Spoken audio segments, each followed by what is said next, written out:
Buonasera e ben ritrovati con il TG Flash di New Sicilia, di seguiti i titoli più importanti del pomeriggio.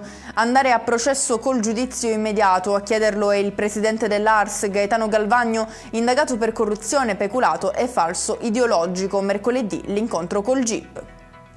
Chiesto il rinvio a giudizio di 6 indagati tra dirigenti e imprenditori e 2 società nell'ambito dell'inchiesta sulla strage di Casteldaccia, in cui il 6 maggio 2024 hanno perso la vita 5 operai. L'accusa è per tutti di omicidio colposo plurimo. Si è insediato a Trapani il nuovo procuratore aggiunto Stefano Luciani, nato a Roma, 53 anni, è esperto delle indagini sulle cosche siciliane e romane. Fu lui a riaprire le indagini sulla strage di Via D'Amelio dopo la confessione di un pentito che ha rivelato il depistaggio dell'inchiesta.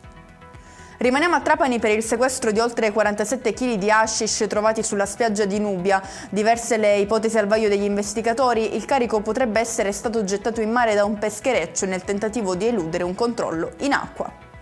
Chiudiamo con le previsioni per domani. Peggiora il quadro meteorologico previsto in Sicilia con un aumento di nubi e di piogge su gran parte della regione. Diramata un'allerta gialla per le province di Messina, Catania, Enna, Siracusa e Ragusa.